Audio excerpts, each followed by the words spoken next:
Bom dia a você que nos acompanha pela página do Nova Trento News. Meu nome é Poliana Dalabrida e eu falo diretamente de Moscou, na Rússia. Eu sou jornalista e eu estou aqui na Rússia desde a segunda semana do mês de maio para conhecer o país, conhecer as cidades sedes e também acompanhar a Copa do Mundo, claro. A Copa do Mundo agora chegou numa semana decisiva, vão ser conhecidos até o final dessa semana quem são as duas seleções de cada time classificadas para as oitavas de final. Até agora, as seleções que conseguiram a classificação para as oitavas de final são Rússia e Uruguai, Portugal e Espanha, Dinamarca e França e a Croácia e a Argentina.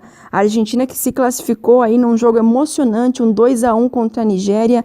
Se não fosse essa vitória, a Argentina estaria fora, estaria eliminada já na fase de grupos. Só que aí o Messi foi lá, marcou, coordenou o time e aí a seleção argentina então conseguiu conquistar essa vitória e já está confirmada nas oitavas de final. Até tinha um cântico, assim, uma brincadeira dos torcedores aqui que estão acompanhando a Copa na Rússia, que estão acompanhando a Copa em Moscou, que era, né, os latino-americanos se juntavam em América Latina menos Argentina. Então era uma brincadeira aí que os brasileiros, que os colombianos, que os mexicanos faziam com a Argentina, porque consideravam que a Argentina já estava eliminada, só que a história foi diferente, a Argentina conseguiu a sua classificação. Quem agora quer confirmar a sua classificação é o Brasil e quer confirmar em primeiro lugar. Para isso, ele precisa vencer a Sérvia. O Brasil aí que vem de um empate, um 1-1 com a Suíça, o primeiro jogo lá em Rostov. Depois venceu a Costa Rica 2-0 em São Petersburgo. E agora, logo mais às 9 horas da noite aqui em Moscou, às 15 horas da tarde aí no Brasil, Sérvia e Brasil, se enfrentam na Arena Spartak aqui em Moscou. Esse jogo ele é super importante, não só para o Brasil, mas também para a Sérvia. A Sérvia ainda tem chances de se classificar para as oitavas, mas precisa passar pelo Brasil. Então precisa vencer e aí vencendo consegue a sua classificação em segundo lugar no grupo. Só que é um desafio difícil, porque o Brasil vem de uma vitória 2-0, uma vitória que serviu aí para lavar a alma, né, de quem estava desesperançoso com a seleção brasileira. E claro, a seleção brasileira quer conquistar a sua segunda vitória, né, no terceiro jogo, mas a sua segunda vitória aqui no Mundial, se classificar em primeiro lugar e aí pegar o segundo colocado do grupo F, que é sempre muito mais fácil, claro, pegar um segundo colocado do que um primeiro. Quem sabe a gente não tem aí um Brasil e Alemanha já nas oitavas, isso porque a Alemanha vem fazendo uma campanha tímida e pode, se conseguir se classificar, pode ficar muito bem em segundo lugar no seu grupo. Então a gente pode já ter um Brasil e Alemanha, um jogo super difícil, já nas oitavas de final, na semana que vem.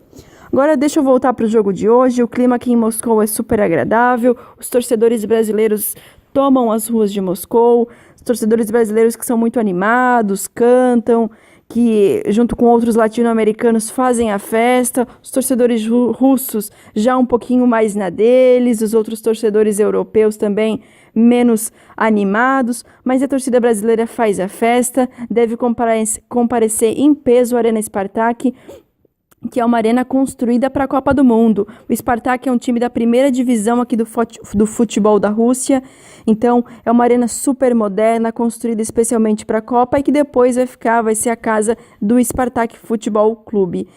A região do Spartak foi totalmente remodelada para receber o estádio, então foram construídas novas linhas de metrô, o acesso é muito fácil, então quem sai do centro pode pegar um metrô e facilmente se locomover saindo da Praça Vermelha, por exemplo, que é o coração geográfico de Moscou, vamos dizer assim, e facilmente vai conseguir se encaminhar para a Arena Spartak.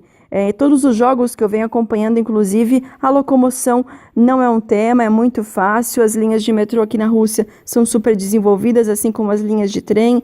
Então, a locomoção está sendo bem tranquila aqui nesse Mundial. Falando um pouquinho do jogo em si, né? Como é que o Brasil vem? O principal desfalque do Tite é o Douglas Costa. Ele que entrou no segundo tempo do jogo lá contra a Costa Rica e mudou o jogo, né? Deu uma outra dinâmica para a seleção brasileira. Conseguiu chegar ao fundo, fazer passes importantes, bons cruzamentos, e aí o Brasil conseguiu encaminhar essa vitória, esses 2 gols. O gol do Felipe Coutinho e o gol do Neymar saíram apenas no segundo tempo, já lá para o final, depois dos 40 minutos do segundo tempo.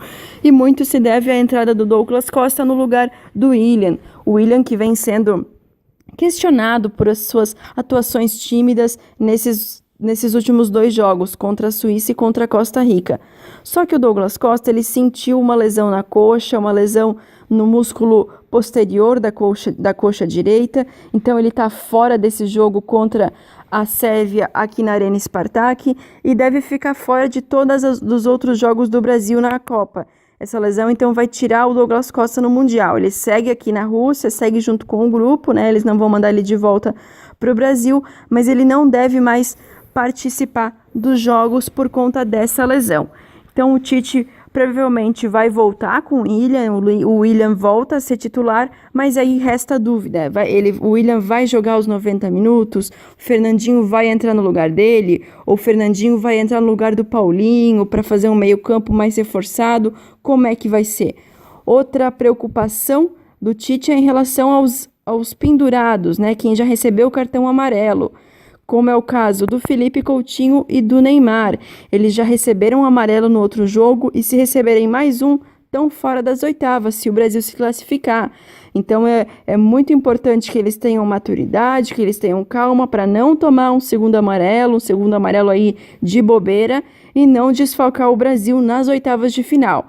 Isso porque a gente aqui tem certeza que o Brasil vai passar, que tem um time bom o suficiente para passar pela fase de grupos, é só vencer a Sérvia, não vai ser um desafio fácil. A Sérvia vem de uma geração que ganhou o Sub-20 em 2015, em cima do Brasil, inclusive. É um time com muito toque de bola, com uma defesa, uma marcação por zona bem constante. Então não vai ser tão fácil assim, mas não é impossível, não é nenhum bicho-papão. E o Brasil então deve concluir aí a sua participação nessa primeira fase da Copa com uma vitória. Se isso se confirmar, o Brasil se classifica então em primeiro lugar no grupo E. Essas então são as informações que eu tinha para dar para vocês sobre o jogo de hoje, que vai rolar logo mais às 9 horas da noite aqui, o horário de Moscou, às 15 horas da tarde aí no Brasil. Se você tiver alguma dúvida aqui da Rússia, do Mundial, mande o seu recado aí, deixe o seu comentário na página do Nova Trento News. E aí a gente vai conversando e na semana que vem eu volto com mais informações. Muito obrigada, um abraço, até mais!